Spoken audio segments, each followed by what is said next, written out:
Et avant de prier, eh bien, simplement, déjà, vous accueillir au nom du Seigneur. Et on va prier. On m'a demandé de prier. C'est donc ce que nous allons faire.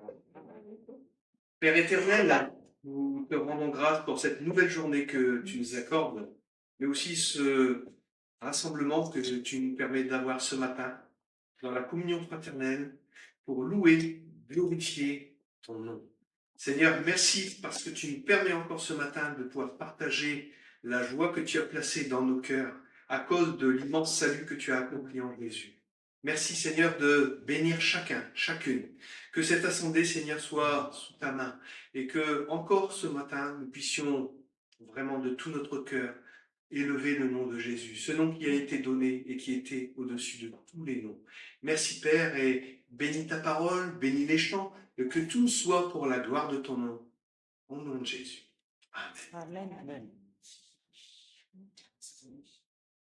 Et donc, je vous propose maintenant de chanter un cantique qu'on connaît bien, avec des cris de vous. On peut l'inviter à la maison.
Voilà, aujourd'hui, nous sommes le dimanche de la Pentecôte, je pense que ça vous le savez.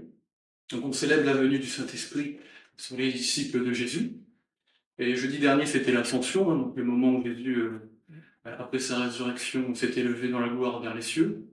Et la Pentecôte fait directement suite à l'Ascension. Il fallait que Jésus monte vers le Père pour qu'il envoie son esprit sur ses disciples. Donc en ce jour, en fait, la venue du Saint-Esprit sur les apôtres, sur les disciples, à l'époque du Nouveau Testament, mais aussi, en fait, la venue du Saint-Esprit sur chacun de nous qui croyons dans le Seigneur Jésus et qui sommes adoptés du Père. Donc je vous propose de lire ce matin le passage dans l'Écriture sur la venue du Saint-Esprit, donc en acte 2. Donc, c'est la technique de l'afficher. Pas ça, mais ça va venir. Et donc le chapitre d'acte 2, le passage il se déroule juste après l'ascension de Christ et juste après la nomination de Matthias comme remplaçant de Judas. Voilà, je vais faire la lecture en second, jusqu'au verset 13. Quand le jour de la Pentecôte arriva, ils étaient tous rassemblés au même endroit. Tout à coup, un grand bruit survint du ciel. C'était comme si un violent coup de vent s'abattait sur eux et remplissait toute la maison où ils se trouvaient assis. Au même moment, ils virent apparaître des sortes de langues qui ressemblaient à des flammèches. Elles se séparèrent et allèrent se poser sur la tête de chacun d'eux. Aussitôt, ils furent tous remplis du Saint-Esprit et commencèrent à parler dans différentes langues, chacun s'exprimant comme le Saint-Esprit lui donnait de le faire. Or, à ce moment-là, des Juifs pieux venus de chez tous les peuples du monde séjournaient à Jérusalem. En entendant ce bruit, ils accoururent en foule et furent saisis de stupeur. En effet, chacun d'eux les entendait parler dans sa propre langue. Dans leurs étonnements, ils n'en croyaient pas leurs oreilles et disaient « Voyons, ces gens qui parlent ne viennent-ils pas tous de Galilée? Comment se fait-il donc que nous les entendions s'exprimer chacun dans notre langue maternelle? Nous sommes Parthes, Mèdes ou Élamites. Nous habitons la Mésopotamie, la Judée, la Cappadoce, le Pont, la province d'Asie, la Phrygie ou la Pamphylie, l'Égypte ou le territoire de la Libye, près de Cyrène, ou bien nous vivons à Rome. Nous sommes juifs de naissance ou par conversion, nous venons de la Crète ou de l'Arabie, et pourtant chacun de nous les entend parler dans sa propre langue des choses merveilleuses que Dieu a accomplies. Ils n'en revenaient pas, plongés dans la plus grande perplexité, ils se demandaient entre eux qu'est-ce que cela peut bien vouloir dire. Mais d'autres tournaient les choses en ridicule. C'est le vin doux, disait-il, ils ont trop bu. Fin de la lecture. Dans ce texte, on voit la puissance de notre Dieu et son amour envers les disciples. On voit le Saint-Esprit se poser sur chacun des disciples d'une manière extraordinaire.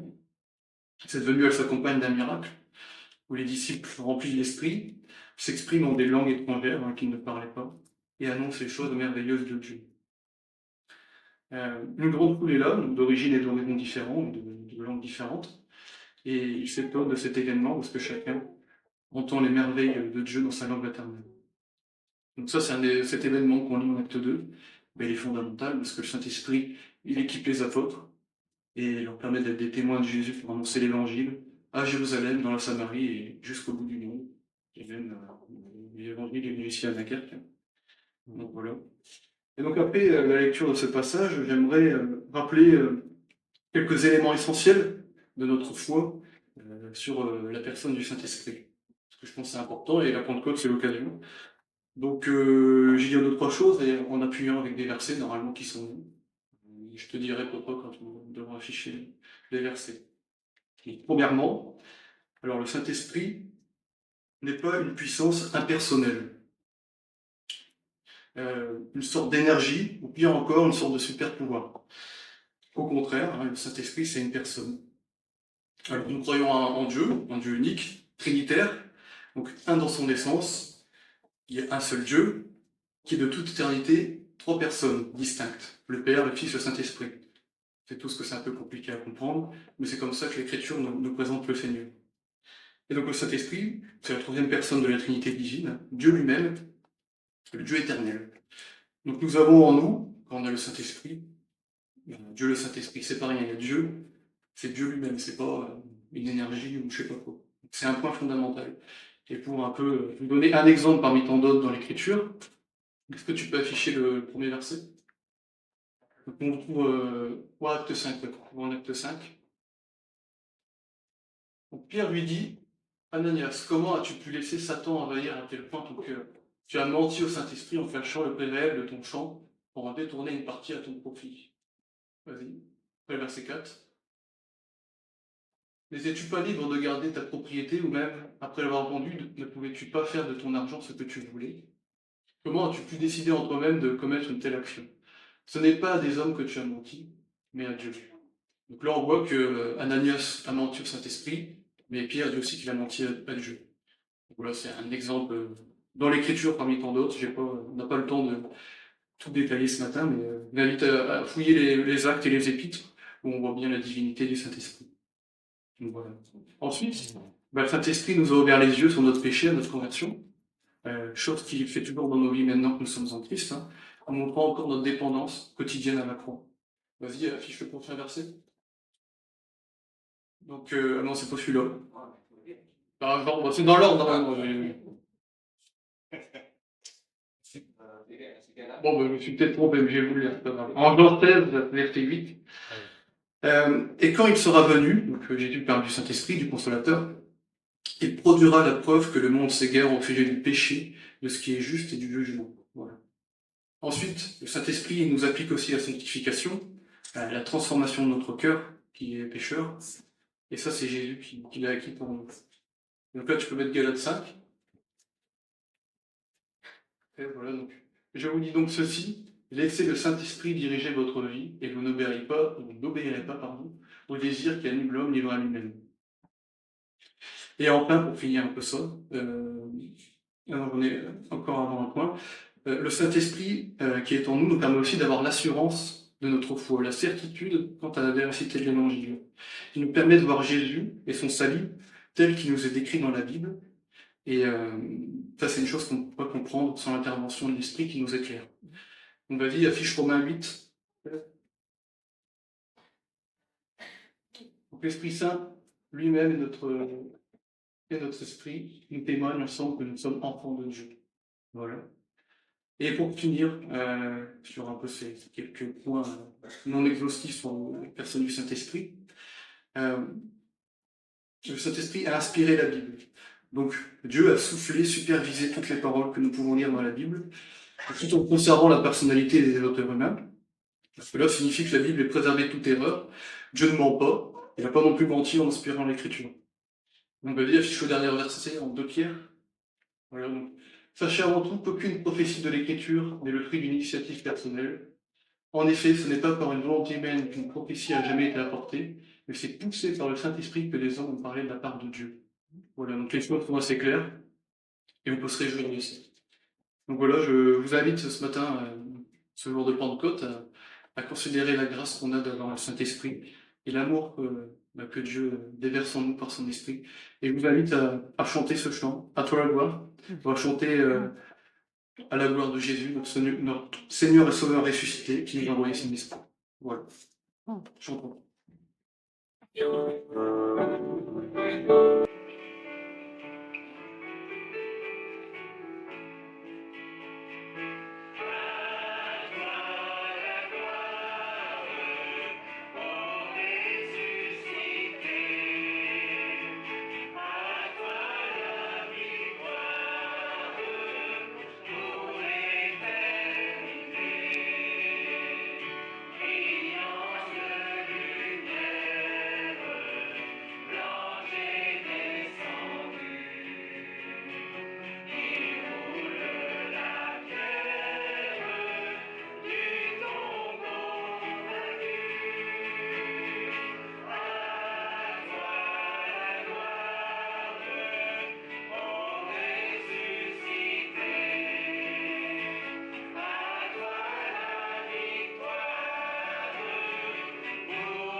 Donc, en ce début de culte, on a chanté notre joie d'être ici. Nous éprouvons vers le Seigneur. Une joie que nous pouvons éprouver dans ce culte. Hein. Maintenant, on va lire un psaume qui nous montre la source et la raison de notre joie. Mais avant, il faut rappeler que la raison de notre présence ici ce matin, c'est l'Évangile. L'Évangile, non pas comme une connaissance intellectuelle ou théorique, mais l'Évangile comme une vérité que nous vivons au quotidien, et peu importe les circonstances. Hein. On se souvient que nous sommes pécheurs, misérables devant Dieu et éloignés de lui, mais aussi on se souvient que Jésus-Christ, pleinement homme et pleinement Dieu, il a vécu parfaitement sur terre, qu'il est mort, qu'il est ressuscité. Il a pris sur nous la juste colère de Dieu que nous méritons et nous a donné sa justice parfaite. Et maintenant, le Seigneur nous voit non plus comme pécheurs misérables et éloignés, mais comme saints, parfaits et en communion avec lui. Est-ce que c'est pas merveilleux tout ça? Je pense. J'espère pour vous que vous trouvez ça merveilleux. Donc, je vous propose de lire le psaume 32, qui décrit la joie du pardon du roi David. Je vais vous faire encore la lecture. Ce mot, étant la technique et votre doigt trouve efficace cette technique. Méditation de David. Heureux l'homme dont la faute est effacée et le péché pardonné. Heureux l'homme au compte de qui l'Éternel ne porte pas le péché et qui est exempt de duplicité. Tant que je taisais ma faute, je m'épuisais à gémir, sans cesse à longueur de jour. Sur moi, le jour et la nuit, ta main s'appesantissait, ma vigueur abandonnée, comme l'herbe se dessèche lors des ardeurs de l'été. Pause. Je t'ai avoué ma faute, je n'ai plus caché mes torts, j'ai dit, je reconnaîtrai devant l'Éternel les péchés que j'ai commis.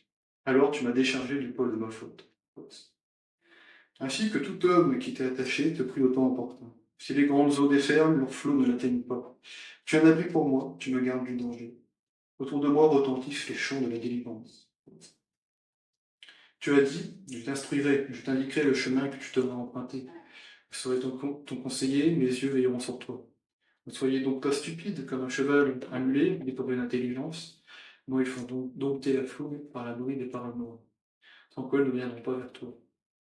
Ils sont nombreux les tourments qui attendent les méchants, mais les hommes qui ont mis leur confiance en l'Éternel sont comblés par son amour. Juste, réjouissez-vous, mettez votre voix en l'Éternel, et poussez des cris de joie, vous qui êtes droit de cœur. Fin de la lecture. Donc rapidement, ce psaume, David commence par exprimer la joie du pardon de ses péchés, que Dieu lui a accordé par grâce. Il observe aussi ensuite qu'il a un mal-être en lui, une souffrance, du fait qu'il a caché à Dieu sa faute, son péché. Ça peut être un rappel pour nous ce matin de savoir que ça sert à rien de cacher nos fautes au Seigneur, étant donné qu'il connaît tout. Et David, après, exprime la délivrance qu'il a connue en confessant ses fautes à l'Éternel. Et Dieu l'a déchargé du poids de sa faute, en raison de sa confession. Donc finalement, qu'est-ce que la confession? La confession, c'est dire la même chose que le Seigneur. C'est être d'accord avec lui, sur le regard qu'il porte sur nous, sur notre péché. Dieu est juste et il a raison, nous avons péché et on mérite sa colère. Donc c'est un encouragement à nous repentir chaque jour, au quotidien. Alors, on sait que Jésus a payé le prix une fois pour toutes. Tous nos péchés ont été effacés, nous sommes justifiés. Hein. Mais on est aussi appelé à reconnaître et à nous détourner de nos fautes, tous les jours, dans la dépendance à Christ et à son œuvre sur la croix. Hein. Dieu se plaît à nous rappeler un peu pour chaque jour la richesse de sa grâce. Et voilà. Ensuite, David il exprime sa confiance envers le Seigneur, en affirmant qu'il protège et qui vient au secours de ceux qui mettent leur confiance en lui, ses enfants, nous. Et le psaume qui se finit par une parole aussi, qui nous dit que l'amour du Seigneur nous comble, nous qui avons mis notre confiance en lui. Et comment on sait que le Seigneur nous aime? On a juste à regarder à la croix, en voyant Jésus porter nos offenses. Et voilà, donc David finit par un appel à la louange, à la joie, c'est une conséquence logique du pardon de Dieu. Et la repentance et la confession, c'est rarement des moments remplis de joie quand on les vit. Mais après, en voyant l'effet de la grâce de Dieu, comment il nous transforme, nous pardonne, et on est débordant de joie et d'amour pour notre Seigneur Jésus-Christ. Et je vous propose de chanter ce chant qui nous dit merci pour la paix.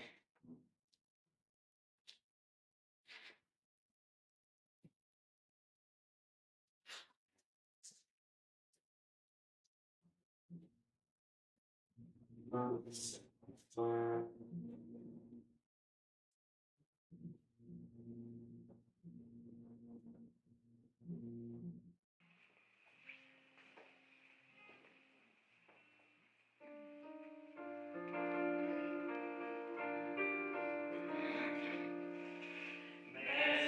pour la croix, pour le prix payé, car tu t'es donné sans rien retenir.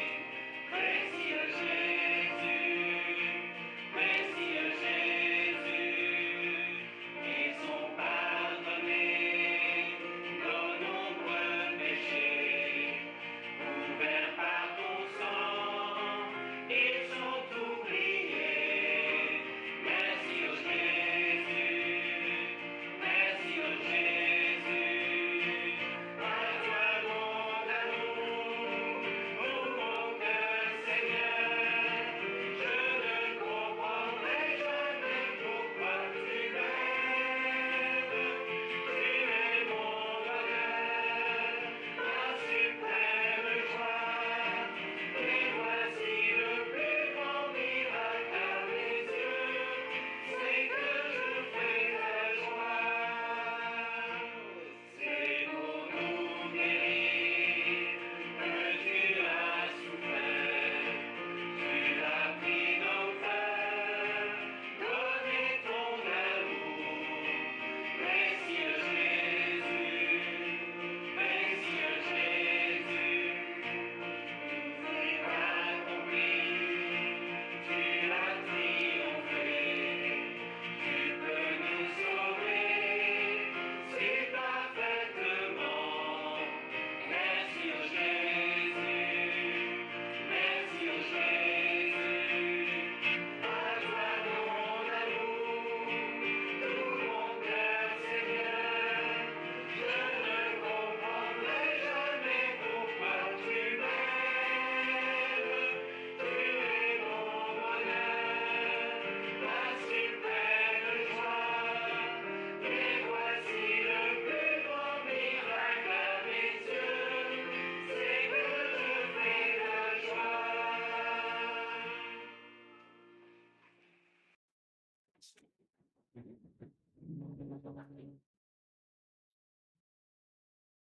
Donc le moment de sunset se rapproche et on va introduire ce moment par un chant. Et on peut laisser la place à Marc. Donc voilà, on va chanter ce chant qui nous dit Rédempteur adorable. Voilà.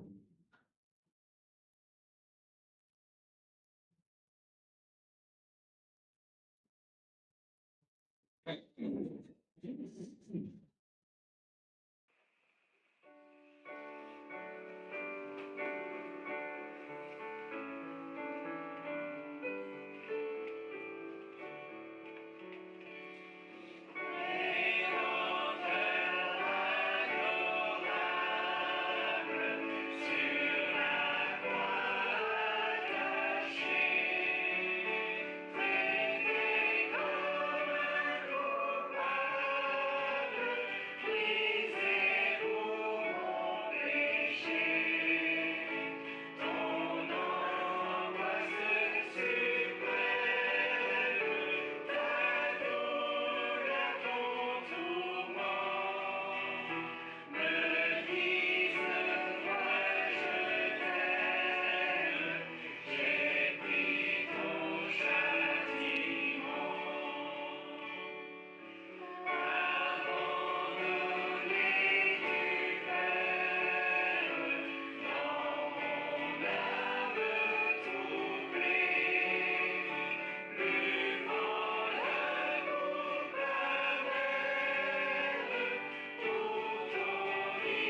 tuer des enfants faire sortir.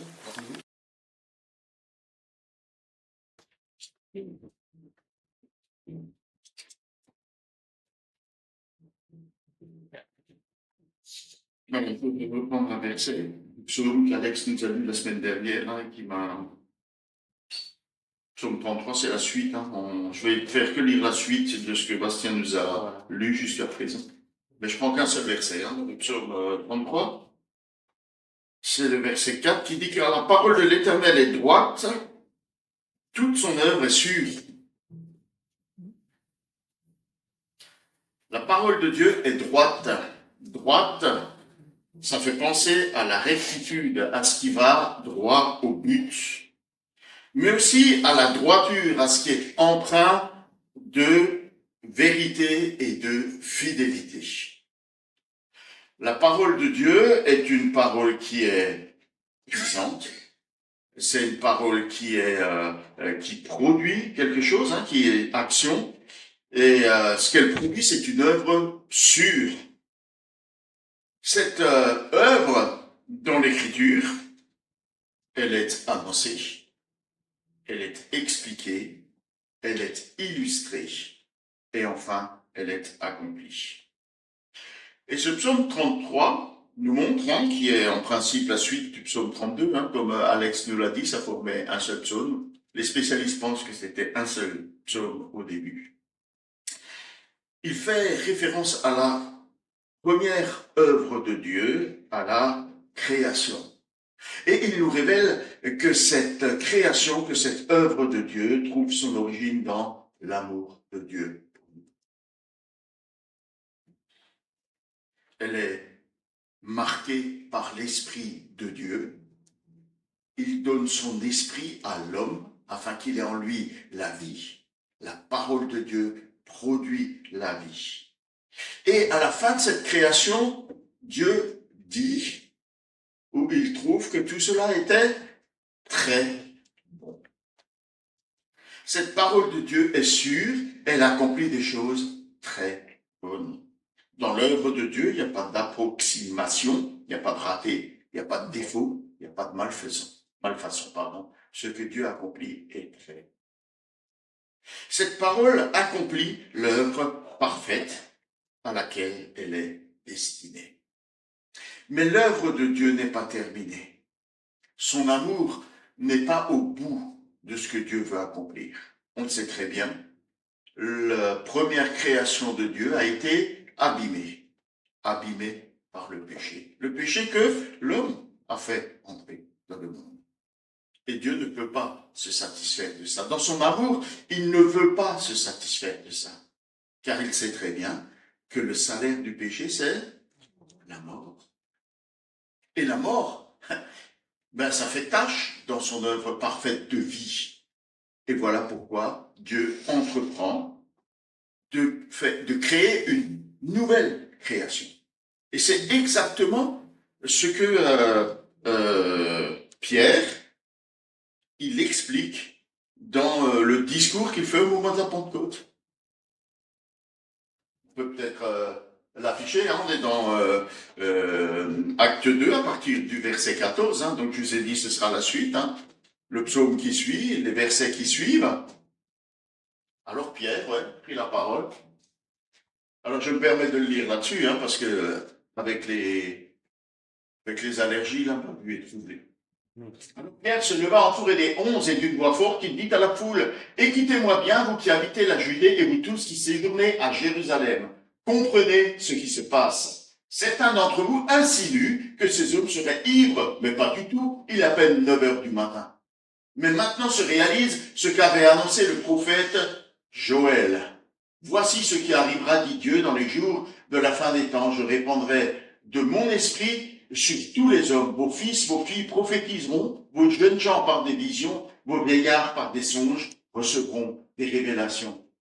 Oui, sur mes serviteurs comme sur mes servantes, en ces jours-là, je répandrai mon esprit, ils prophétiseront. Je ferai des miracles, et là-haut, dans le ciel, et ici-bas sur terre, des signes prodigieux, sang, feu, colonnes de fumée.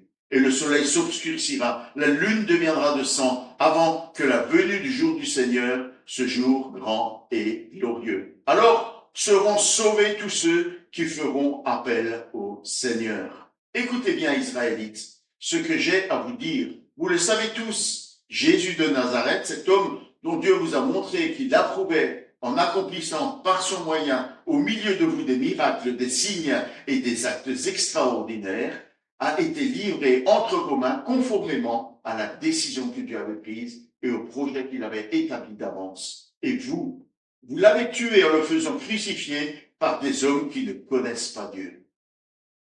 Mais Dieu a brisé les liens de la mort, il l'a ressuscité, car il était impossible que la mort le retienne captif.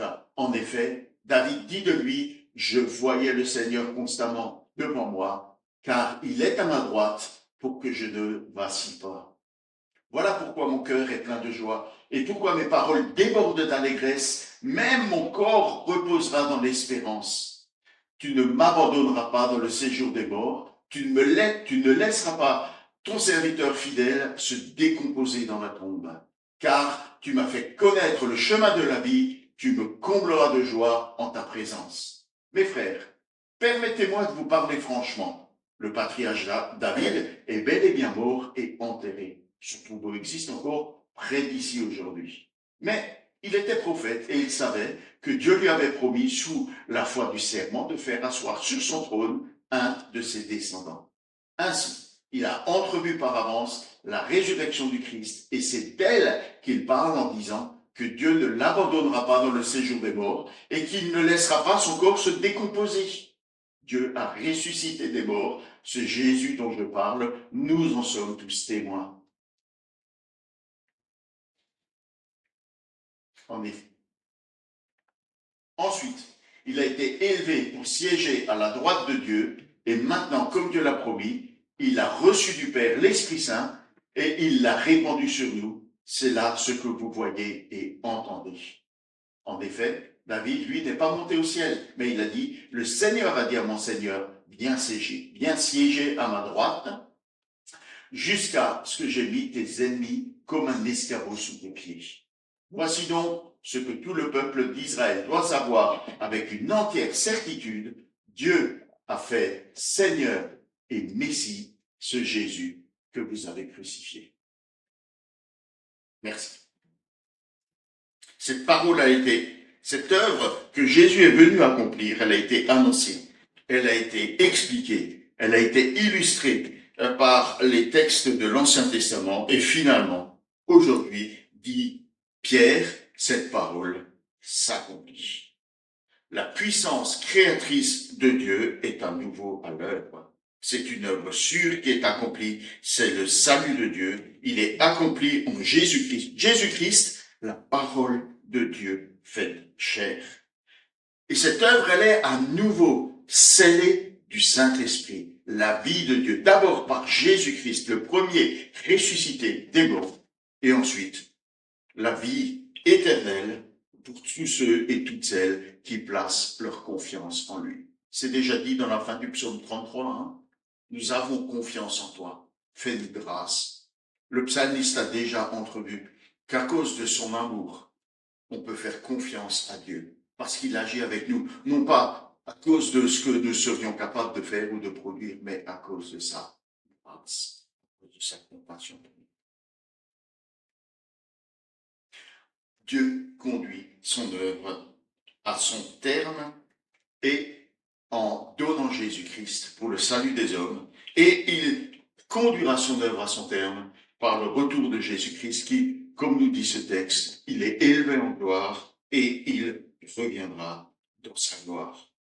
L'œuvre de Dieu est sûre et vous pouvez être sûr que puisque Jésus est venu et qu'il a accompli le salut, il reviendra pour que ce salut soit manifesté aux yeux de tous. C'est sûr et certain. Parce que le texte nous dit que cette alliance que Dieu fait avec les hommes, elle est scellée par le sang de Jésus-Christ. Prenez, ceci est mon sang, le sang de la nouvelle alliance, ce sang qui est répandu pour vous. Et il est confirmé par la venue du Saint-Esprit. Toute est accompli en Jésus-Christ. C'est le mot de Dieu pour dire que tout est très bon. L'œuvre de Jésus-Christ, elle est parfaite. Et Dieu a prononcé ce très bon sur l'œuvre de Jésus-Christ en le ressuscitant d'entre les morts, lui qui a tout accompli à la croix. Et cette œuvre, ce très bon, Dieu vit que cela était très bon, sera à nouveau prononcé au moment où Jésus reviendra, nous prendra avec lui et régnera avec nous dans l'éternité. La parole de Dieu est droite et son œuvre est très sûre. C'est ce que Jésus-Christ a accompli. Il a accompli l'œuvre de Dieu. Il est venu, ses desseins, ses plans d'amour et de vie que Dieu a commencé à accomplir par la création. Jésus est venu le reconfirmer par cette nouvelle création et qui, celle-là, ne sera plus jamais abîmée. Ce sera une œuvre parfaite pour l'éternité. Est-ce que tu as dans ton cœur cette assurance que Dieu a fait de toi une nouvelle création? Une des choses que Bastien a dit ce matin, c'est que le Saint-Esprit met en nous l'assurance que nous sommes enfants de Dieu. C'est ce que dit Jean hein, dans son prologue. À tous ceux qui ont cru en son nom, il donne le pouvoir d'être enfants de Dieu. Si Dieu a placé dans ton cœur cette assurance de son salut, alors je t'invite à partager ce pain et cette coupe comme enfant de Dieu. Et comme, alors, souvenir de ce que Jésus a fait pour nous, de cette œuvre sûre qu'il a accomplie pour nous, mais aussi comme promesse de ce qu'il reste à accomplir. L'œuvre de Dieu n'est pas terminée et elle s'accomplira à coup sûr. Et c'est un avant-goût de ce festin. Être réuni avec Jésus-Christ, c'est comparé à un festin, un moment de noces, un moment de joie. Et c'est un avant-goût. Nous pouvons nous réjouir. Et c'est ce qui apparaît aussi dans ce psaume. Mon cœur se réjouit. J'ai de la joie dans le cœur à cause de la grâce, à cause de ce que Dieu de ce que Dieu accomplit. Il remplit mon cœur de joie par sa grâce et par son salut. Moment de joie, moment où nous pouvons nous souvenir ce que ça a coûté à Dieu quand même. C'est pas rien. Donner son propre fils pour des pendables comme nous, c'est pas rien. Dieu agit par amour. Le texte nous dit, il faudrait que je revienne au psaume, il est tellement riche et tellement beau ce psaume. Je vais essayer de le retrouver vite fait. Allez. C'est ma Bible habituelle, alors ça sera un peu. Le verset 5. L'amour de l'Éternel remplit la terre. Son œuvre est une œuvre d'amour. Et j'espère que pour chacun et chacune d'entre nous, tu peux aussi dire ce matin, l'amour de Dieu. Frère, vous me rejoindre?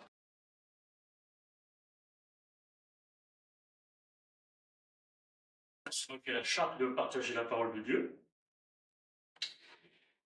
Privilège, joie et fardeau, n'est-ce pas les frères?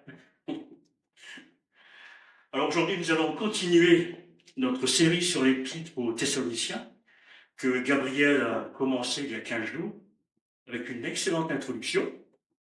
Il nous a parlé de 3 piliers essentiels de la vie chrétienne: l'amour, l'espérance et la foi.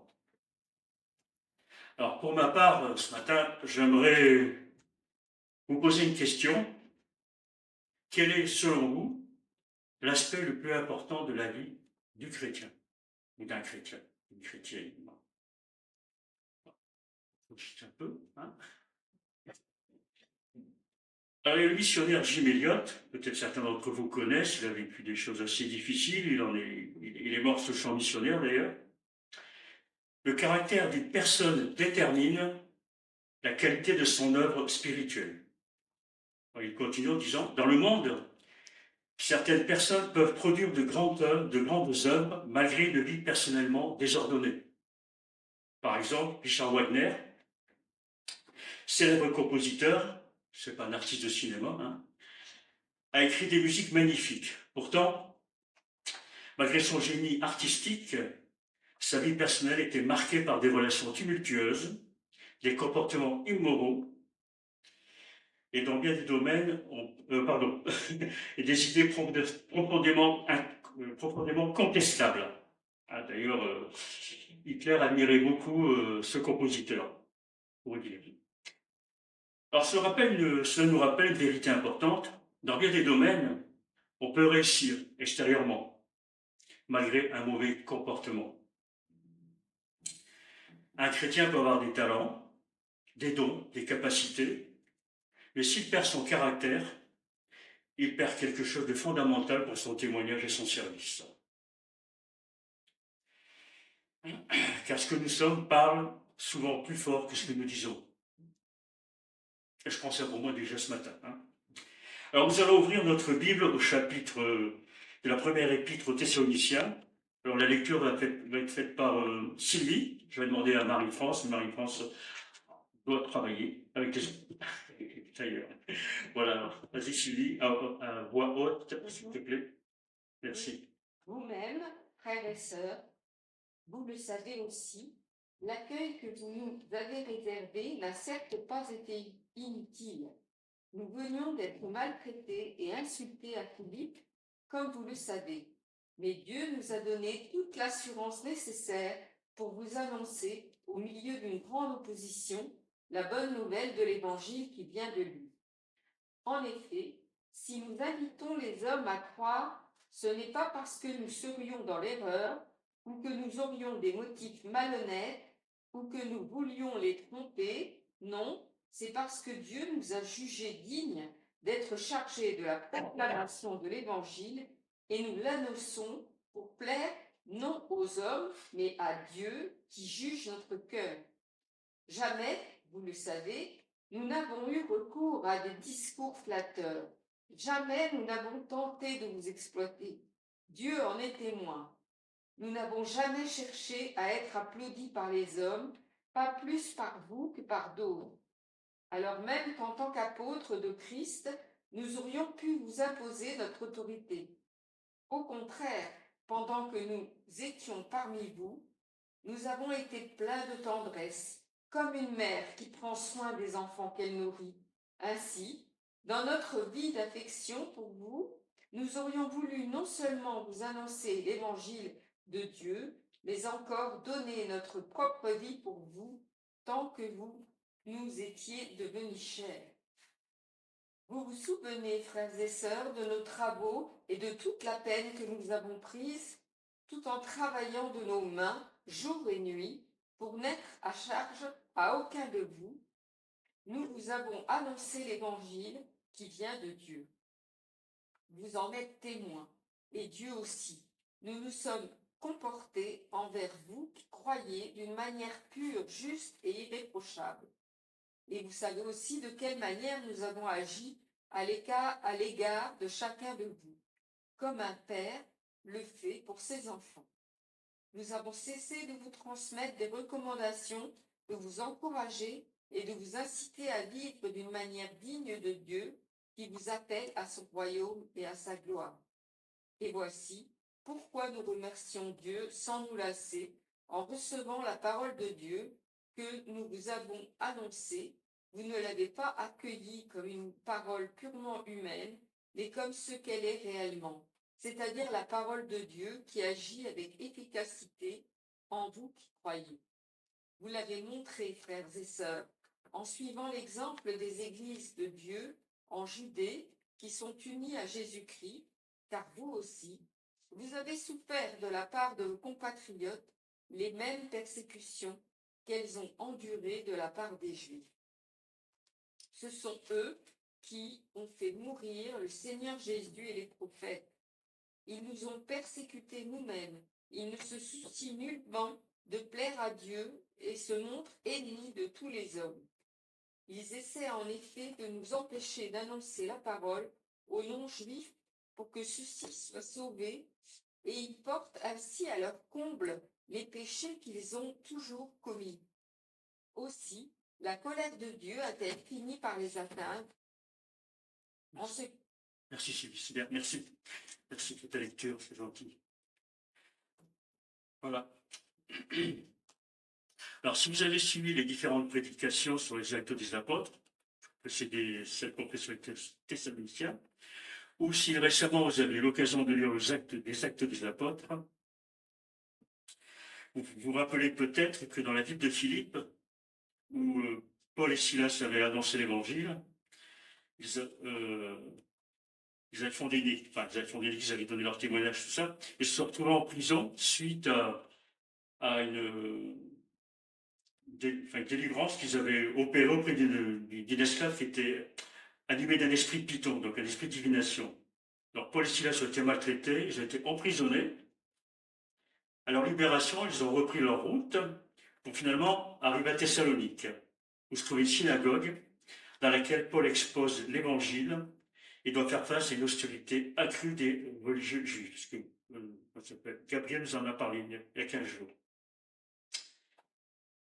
Alors lui et ses compagnons, Paul, Silas et Timothée, ont subi les mêmes attaques qu'à Philippe. Alors malgré la persécution survenue à Thessalonique, l'Église qui est née a continué de grandir et de porter du fruit. Alors à cette époque, il y avait probablement jamais eu une si grande variété de sectes religieuses et de systèmes philosophiques qu'à l'époque de l'apôtre Paul. C'est ce que dit M. Léon Maurice, un bibliste.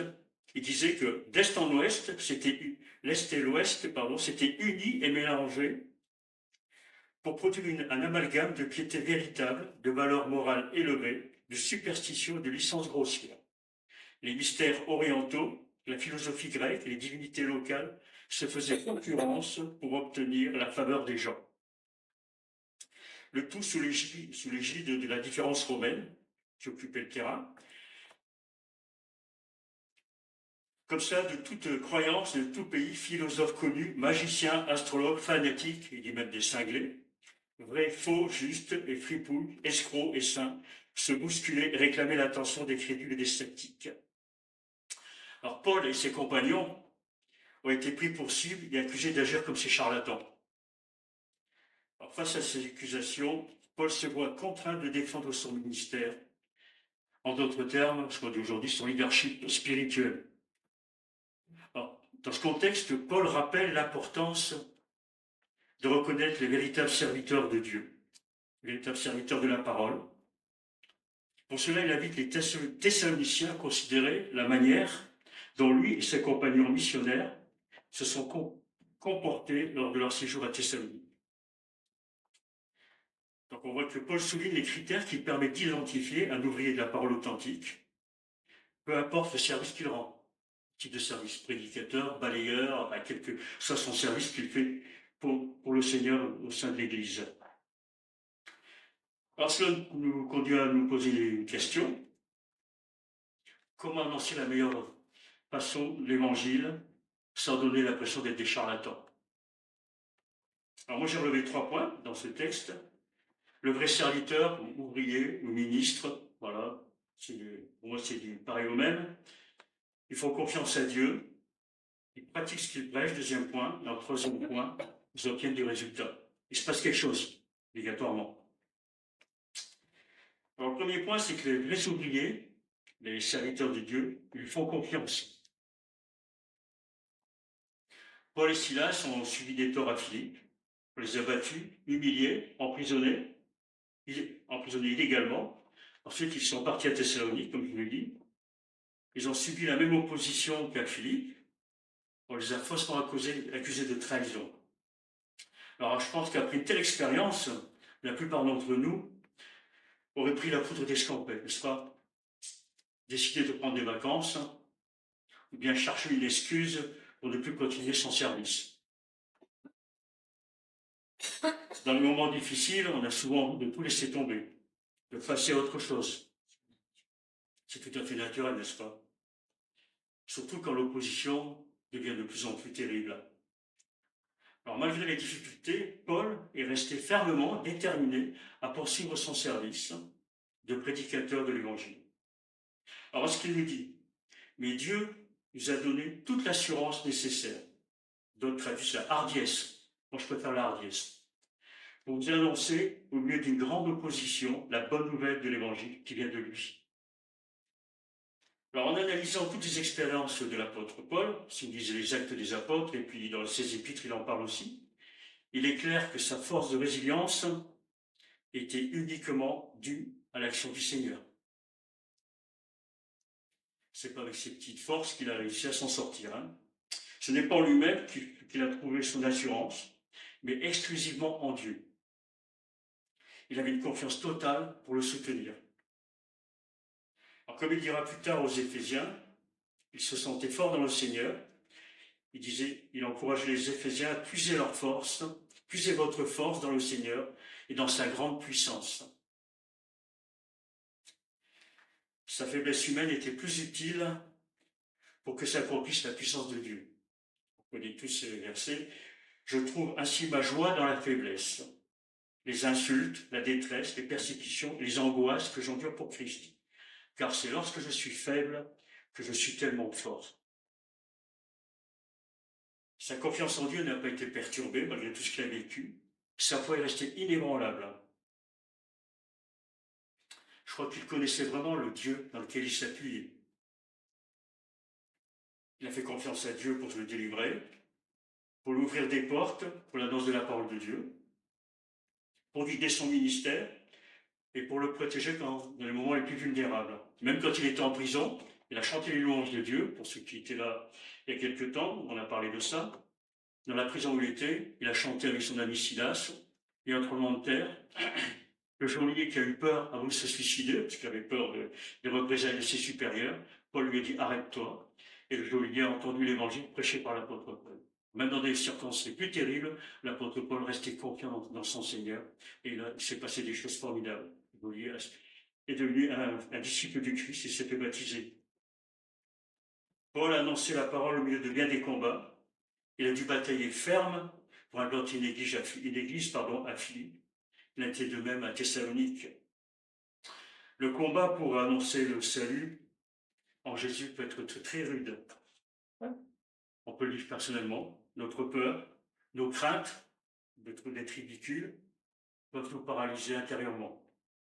Les sentiments aussi que certains sont beaucoup plus qualifiés que nous pour partager l'évangile de Jésus.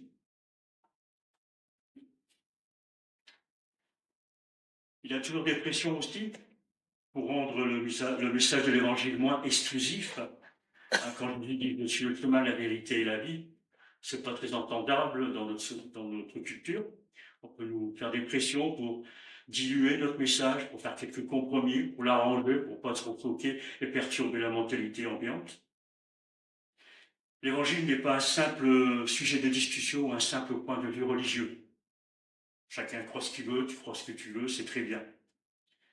L'évangile, puis ce matin on en parle sans arrêt, l'évangile est un trésor que Dieu nous a confié, un message unique venant de Dieu et centré sur le Christ. Nous ne pouvons pas l'enterrer, mais le faire fructifier avec qu'il se multiplie, porte du fruit pour la gloire de Dieu. Et ceux qui y croient ont le désir de partager. Ça me rappelle une situation que j'ai vécue il y a très très très longtemps. Lors d'une réunion organisée par l'association Portes Ouvertes, l'ONG, que beaucoup d'entre nous connaissent ici, après la conclusion de l'exposé du conférencier qui détaillait les épreuves endurées par les chrétiens en Union soviétique, donc vous voyez, ça remonte assez loin, beaucoup de gens ne savent pas trop ce que c'est l'Union soviétique, c'était le régime communiste qui dominait la Russie de l'époque. L'un des participants, invité donc par un collègue de travail, avait posé une question lors de la séance justement des questions-réponses. Il a interrogé, il disait pourquoi les chrétiens ne se taisent pas afin d'éviter les souffrances et les incarcérations.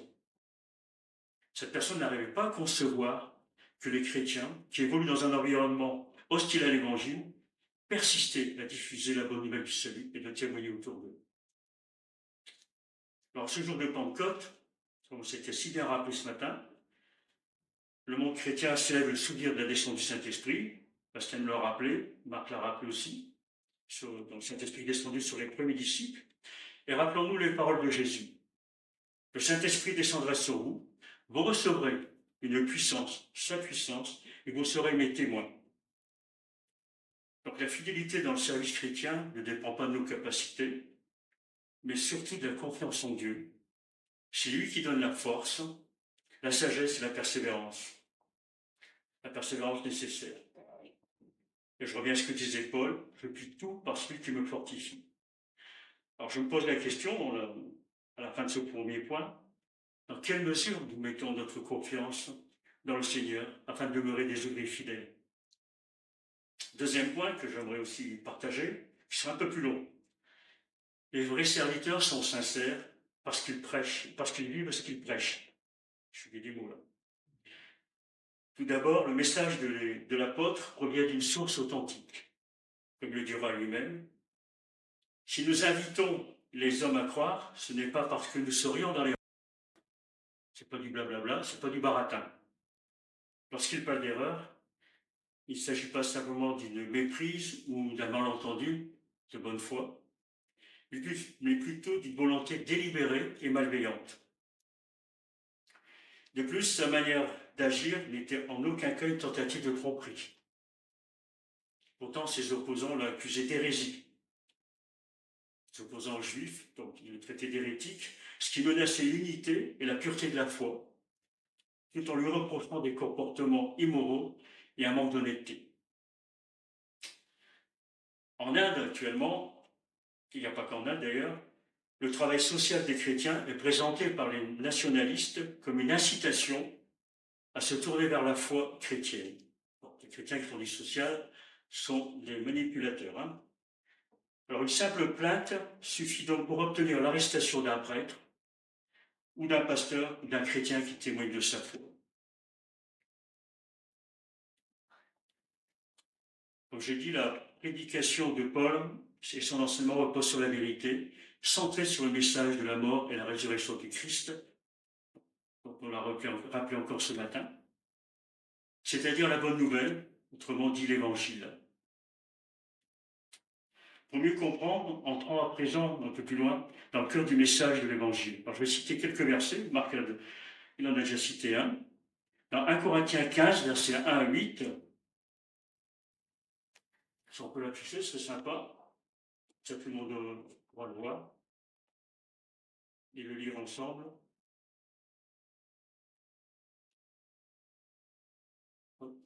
Ça marche? Non, attends. Voilà, 1 Corinthiens 15, versets 1 à 8. Frères et sœurs, voilà ce que dit l'apôtre Paul aux Corinthiens. Je vous rappelle l'évangile que je vous ai annoncé, que vous avez reçu, et dans lequel vous demeurez attachés. C'est pas ce texte, mais c'est pas grave. C'est par cet évangile que vous êtes sauvés. Et si vous retenez tel que je vous l'ai annoncé, autrement vous auriez cru en vain. Voilà, je vous l'ai transmis comme un enseignement de première importance que j'avais moi-même reçu. Christ est mort pour nos péchés, conformément aux Écritures. Marc en a parlé tout à l'heure, ça avait été déjà annoncé. Il a été mis au tombeau, il est ressuscité le troisième jour, comme l'avaient annoncé les Écritures. Il est apparu à Pierre, puis aux 12. Après cela, il a été vu par 500 frères, à la fois, dont la plupart vivent encore aujourd'hui. À l'époque de l'apôtre Paul. Hein. Quelques-uns d'entre eux seulement sont morts. Ensuite, il est apparu à Jacques, puis à tous les apôtres. Et après, il termine. En tout dernier lieu, il m'est apparu à moi, comme un enfant venu après terme. Donc l'apôtre Paul a une révélation profonde, véritable de Jésus-Christ. Il y avait Romains 3, mais Marc a cité à peu près la même chose. Et l'apôtre Pierre, alors j'aime bien, moi je n'ai pas d'arrière-plan chrétien, j'aime bien dire l'apôtre Pierre, le premier pape, parce qu'il a dit, ce que dit pas le pape d'aujourd'hui, pense, Christ lui-même a souffert la mort pour les péchés, une fois pour toutes. Lui, l'innocent, il est mort pour des coupables, afin de vous conduire à Dieu. Il était mis à mort dans son corps, mais il était ramené à la vie par son esprit. Voilà en quelques textes un peu la teneur de l'évangile. Alors, ceux qui veulent l'approfondir, je vous invite à lire au moins un évangile pour mieux comprendre. Il est évident que Paul est appelé à devenir apôtre, comme il a dit. Christ s'est révélé à lui comme au dernier des avortons. Donc, dès sa conversion, il était appelé. Il en mesurait pleinement le privilège. Alors, il n'y avait pas que l'apôtre Paul. Et nous aussi qui sommes enfants de Dieu, il est tout aussi clair que nous en avons autant le privilège. C'est vrai que tous les chrétiens ne sont pas des apôtres, n'est-ce pas? Ça se saurait depuis longtemps.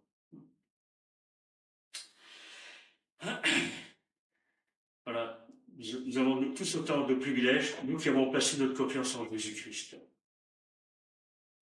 Je pense que c'est quand même énorme ce que Dieu a fait pour nous, croyez pas? Et nous sommes appelés par Dieu à avancer sous son regard, guidés par ses commandements et soutenus par sa puissance. Dieu nous fait confiance. On nous confie cette belle mission d'annoncer l'Évangile auprès des autres. Alors au début de notre relation avec Brigitte, j'ai demandé sa permission ce matin encore, voir si je peux raconter cette petite anecdote. J'avais toujours plein de conseils, d'idées, des avis, sur ce qu'il fallait faire ou ne pas faire. Elle trouvait ça un peu lourd, c'est ces termes. Elle me disait, s'il te plaît, arrête de faire ton prédicateur. Je lui ai dit que je ne faisais pas mon prédicateur, même si à côté c'était mon métier. Éducateur. J'aime bien juste partager les choses naturellement, j'aime bien apporter mon aide et puis aider les gens. C'est comme ça. Et si je bosse dans le social, c'est parce que ça vient de moi. Elle pensait que j'agissais comme ça parce que c'est un défaut professionnel. Pas du tout, ma chérie. Juste éducateur, pas prédicateur. J'ai dit quoi? Prédicateur. J'ai dit prédicateur, oh, pardon. Merci d'être venu. Le ministère ou le service, c'est pas quelque chose que nous faisons. C'est ma conviction. Je crois que c'est la conviction de l'apôtre Paul aussi. C'est ce que nous sommes. Ce chapitre, Paul détaille de manière remarquable les caractéristiques d'un service authentique. Il nous rappelle que notre service doit être sincère, fait pour Dieu et non pour plaire aux hommes. Ce qu'il a dit aux Colossiens dans une autre lettre, tout ce que vous faites, faites-le de bon cœur, comme pour le Seigneur et non pour des hommes. Sachez que vous recevrez du Seigneur l'héritage, vos récompenses. Servez le Seigneur. Alors, lorsque nous faisons quelque chose, que ce soit au travail, en tant qu'étudiant, nos collègues peuvent avoir un certain regard sur notre travail. Mais en fin de compte, ce sont nos employeurs. Parce que les collègues, c'est vrai, ils ont leur avis. Et c'est notre employeur, si on est étudiant, c'est le professeur qui évalue réellement notre travail. Notre travail peut être bien fait, mais en tant que chrétien, il est aussi possible de prêcher le bon message avec des mauvaises intentions. Ce que Paul souligne surtout. Et là, il a donné une petite liste. Alors bon, je vais reprendre un peu, mais pas tout, parce qu'on risque d'y passer la journée. Il parle d'impureté. Certains prêchaient la parole pour attirer les gens et, comment dire, assouvir leur impureté sexuelle. Parce que les cultes païens de l'époque comportaient beaucoup d'actes sexuels. Ils attiraient les gens par la ruse, par la tromperie, le mensonge, par la flatterie aussi. Le flatteur, il faut savoir que le flatteur ne communique pas, il manipule. Il exploite la vérité ou le mensonge pour atteindre son objectif caché. Il maîtrise fois au profit de ses intérêts. On peut dire des vérités, c'est sûr. C'est beaucoup plus facile. On peut chercher la popularité aussi, en obtenant l'approbation, en exprimant ce que les gens veulent bien entendre. Présenter l'évangile d'une certaine manière pour être populaire. Voilà, il y a les faux semblants, si l'apôtre Paul parlait. Il faut chercher la gloire personnelle. Chercher de s'élever au-dessus des autres. Être cupide. On a entendu beaucoup parler de l'évangile de la prospérité. Hein, je ne dis pas tous sont cupides dans ce milieu, mais bon, on peut le croire aussi. À l'époque, certaines personnes se servaient de la religion pour gagner de l'argent. Et malheureusement, c'est encore d'actualité. Je pense à ça, j'ai un ami qui est prédicateur au Canada, il m'avait raconté il y a longtemps, il priait pour la guérison des malades, ça se fait beaucoup dans ce milieu dans lequel il était, et puis il y a une personne qui vient, il prie pour la personne, vous connaissez un peu ce genre de culture, on impose des mangements, et puis la personne il dit, tu crois que le Seigneur va guérir? Il dit, oui, le Seigneur va guérir. Ben, alors il disait dans son accent canadien, donne-moi une petite piastre, il dit, pour le service de Dieu. J'ai prié pour toi, mais maintenant tu vas me payer. C'est un témoignage réel. Voilà, il est évident que le caractère des chrétiens est en opposition à ces motivations.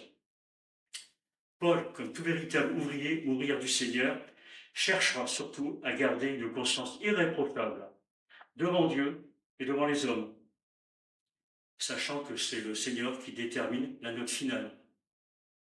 Dieu éprouve les cœurs, il nous dira. Il y a un des proverbes que j'aime beaucoup et que la maman de Rémi avait enseigné aux enfants dans les écoles du dimanche.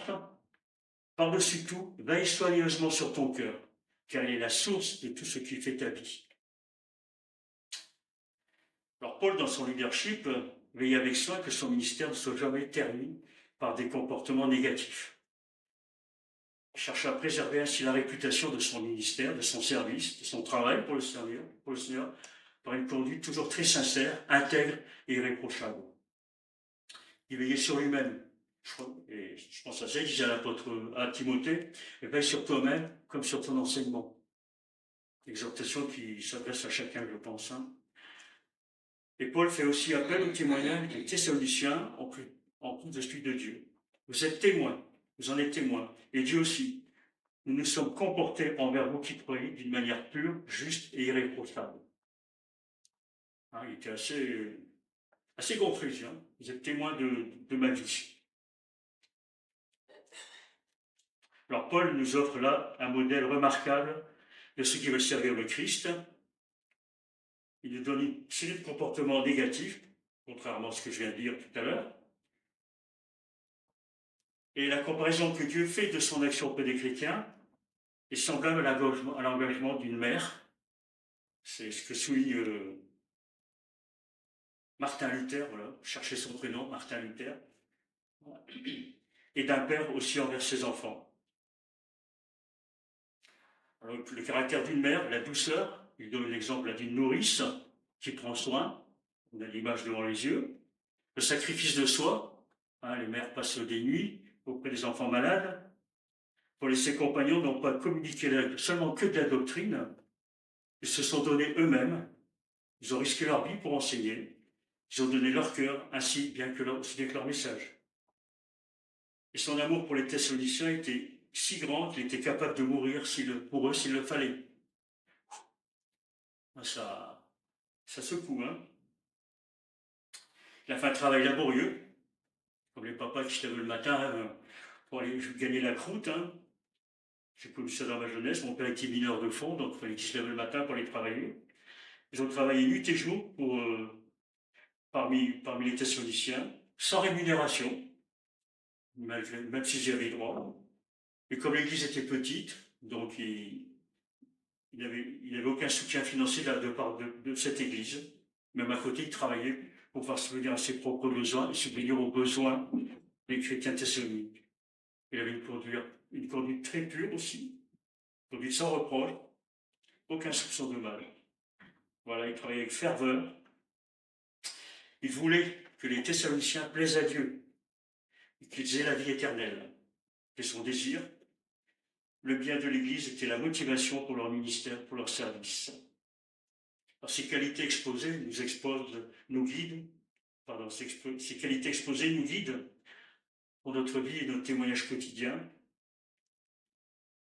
Elles nous permettront de vivre notre foi d'une manière concrète, authentique et engagée, pour être un témoignage vivant d'Évangile. Alors soyons présents dans nos quartiers avec cet état d'esprit, avec nos voisins, là où Dieu nous a placés. Et je me rappelle que Marc nous a vivement encouragés à nous impliquer dans des associations pour faire de la différence. Pour marquer la différence, j'aimais bien cette expression, pour marquer la différence. Dans l'Écriture, on a Joseph qui était en Égypte, on connaît tous un petit peu son histoire, il s'est retrouvé en prison, il a travaillé fidèlement avec intégrité, même étant en prison, en étant esclave. Il a aidé les autres, sans reconnaissance sur le coup. Il a utilisé ses dons pour sauver l'Égypte, ses proches de la famine. On a des exemples de qualité là. Et le troisième point, nos auditeurs voient leur vie transformée par la parole. Paul et Silas remercient Dieu pour l'œuvre accomplie grâce à leur témoignage. L'équipe n'est restée que quelques temps dans la ville de Thessalonique, et pourtant Dieu a accompli une œuvre puissante à travers la prédication de l'Évangile. Les Thessaloniciens, ça c'est dit au chapitre 1er, ont abandonné leurs idoles, toutes ces fausses croyances, pour se tourner vers le Dieu vivant et le servir de tout leur cœur. Voilà ce qu'il est dit. On raconte en effet un autre sujet, ce que dit l'apôtre Paul, quel accueil vous nous avez réservé et comment vous êtes tournés vers Dieu en vous détournant des idoles pour servir le Dieu vivant et vrai. Pour attendre que revienne du ciel son Fils qu'il a ressuscité, Jésus qui nous délivre de la colère à venir. En effet, les Thessaloniciens ont accueilli leur prédication non comme une parole humaine, mais comme la parole de Dieu. Les habitants de Thessalonique qui ont reçu la parole ont su faire la différence entre l'évangile de Jésus-Christ et les nombreuses religions ou philosophies qui circulaient dans la ville en raison de sa position stratégique. Thessalonique, c'était un port. Il y avait beaucoup de va-et-vient, beaucoup de commerce et beaucoup de circulation, comme le port de Dunkerque, un petit peu, on va dire. Et c'est vrai que nous vivons aussi dans un monde où circulent toutes sortes d'idées et de valeurs. Et la Bible, elle sort du lot. Elle se distingue des autres livres. J'ai aimé tout à l'heure, Marc l'a bien rappelé la parole. Alors, je vais juste rajouter un petit peu certaines choses. Elle se distingue des autres livres par son origine unique. Elle est inspirée par l'Esprit de Dieu, vous a été rappelé. Même si elle est écrite par des hommes, elle est écrite par des hommes qui sont au service de Dieu et animés pour son Saint-Esprit. Et tout le monde connaît 2 Timothée 3,16, n'est-ce pas, Bastien? Toute écriture est inspirée de Dieu et utile pour enseigner, pour convaincre, pour corriger. Voilà, dans la justice, afin que de Dieu soit accompli toute bonne œuvre. 2 Timothée 3,16. Si vous êtes formellement convaincu de la Bible, de l'authenticité de son message, alors, un peu de pratique, je vous encourage à toujours avoir à votre disposition une portion de la Bible, un évangile, un Nouveau Testament. Ça, dans vos rencontres, le Seigneur pourra vous ouvrir une porte pour témoigner brièvement et offrir un exemplaire. Les croyants thessaloniques se sont appropriés la parole de Dieu. Ils l'ont intégrée au point qu'elle est devenue une partie essentielle de leur vie.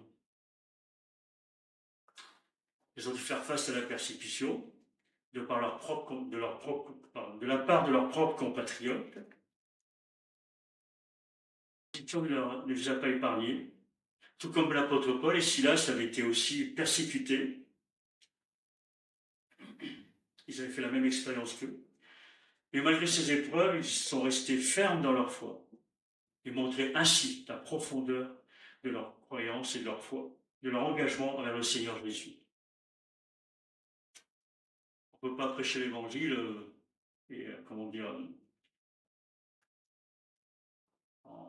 sans supporter les conséquences, je veux dire, voilà.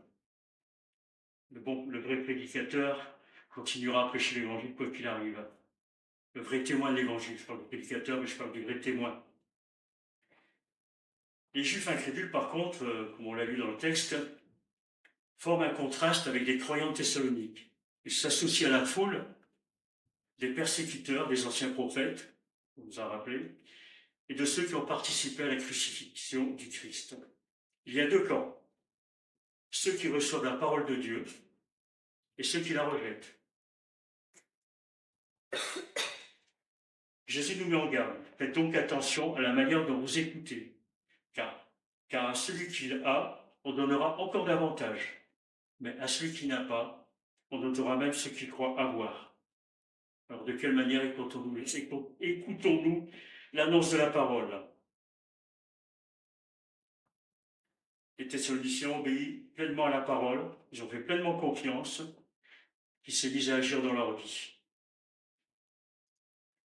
Il ne suffit pas seulement de lire la Bible, de l'étudier, on doit la mettre en pratique, ce que dit l'apôtre Jacques, dans sa première verset 22. Ne vous bornez pas à écouter, mais mettez la parole de Dieu en pratique, et ne vous trompez pas par des faux raisonnements. Si on ne le met pas en pratique, on va cogiter et on risque de s'égarer.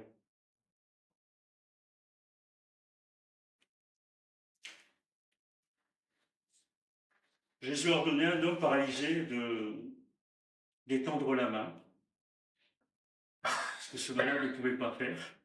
C'est dans l'évangile de Marc. Cet homme a fait confiance à la parole de Jésus, à ce que Jésus lui a dit. Il a tendu sa main, il a été guéri.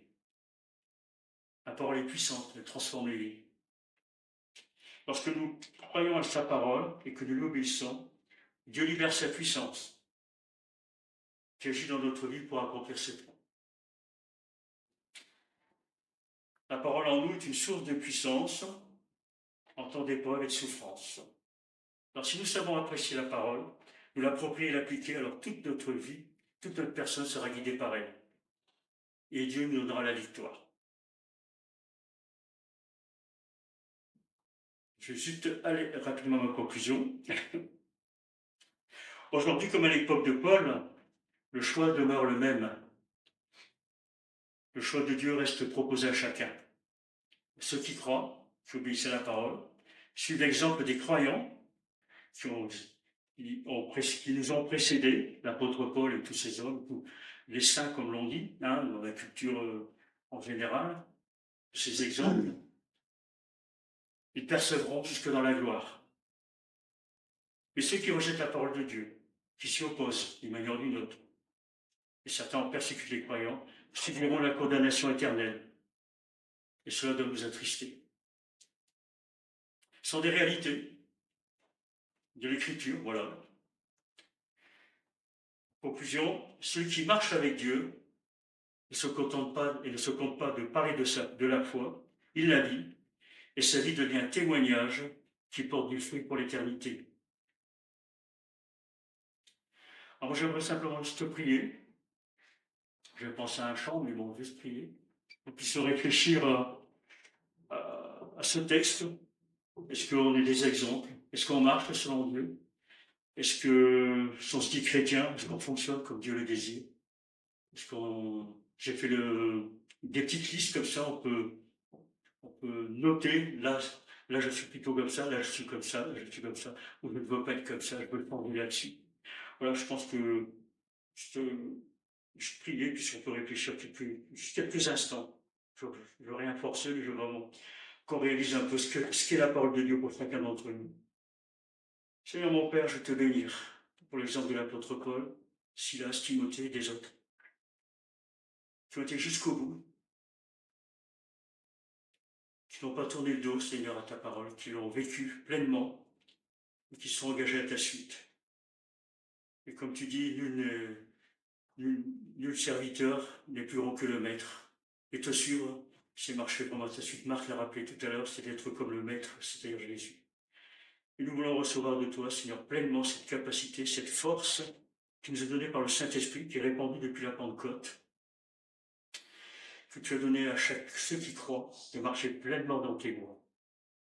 De vivre cette vie forte et puissante que tu nous as donnée, des témoins, de rayonner de ta présence, Seigneur. Nous voulons être des témoins, nous voulons pas être des charlatans, nous ne voulons pas être des rigolos, comme je dis souvent, mais des vrais, de ceux qui sont prêts à aller jusqu'au bout pour toi. Merci pour ta grâce, merci pour ta bonté, merci pour nous avoir choisis, pour communiquer l'Évangile à nos contemporains, Seigneur. À toi la louange, la gloire et la puissance, Seigneur, au siècle des siècles. Amen. Voilà, que Seigneur nous bénisse à sa parole, et que son esprit continue d'agir dans nos cœurs, dans nos vies.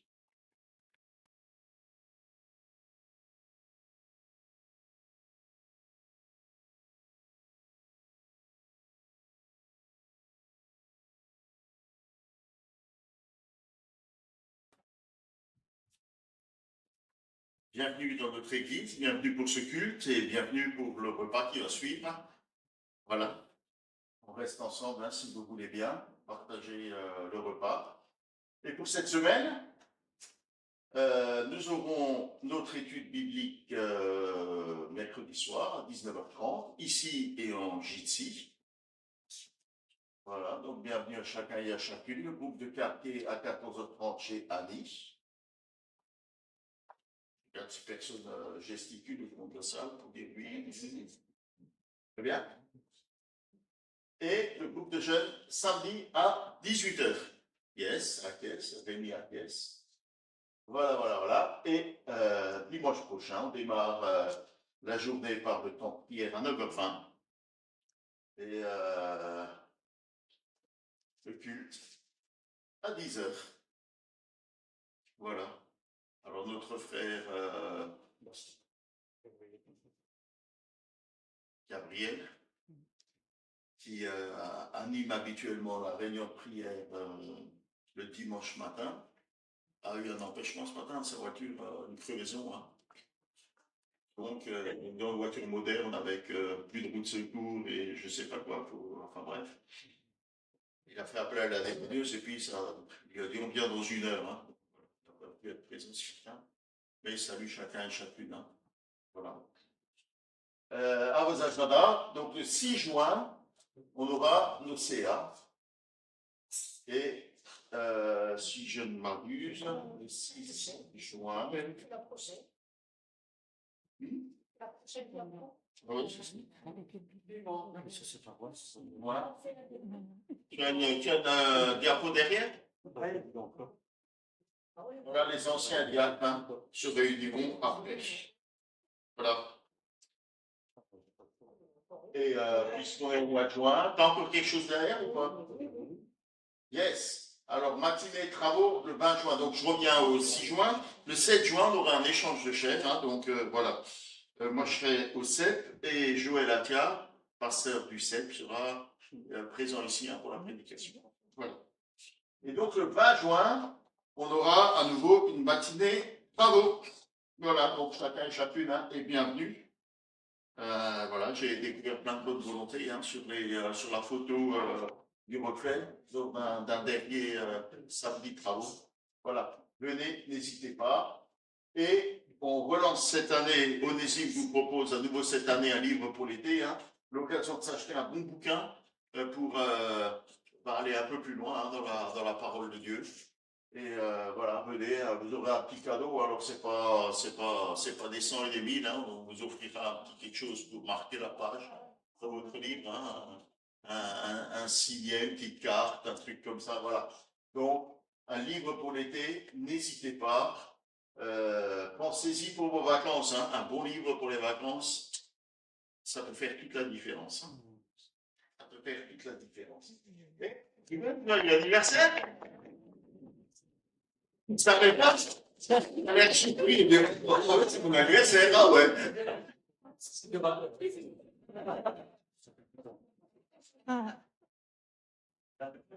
Voilà. Est-ce qu'il y a d'autres annonces qui sont passées, des annonces, des trucs qui sont passés sous les radars, comme on dit? On va finir par un chant. Donc le chant qui nous dit que ma vie te glorifie. Et on veut glorifier Dieu dans nos vies et à chaque instant. Dans nos vies. On va vite au chant.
Amen.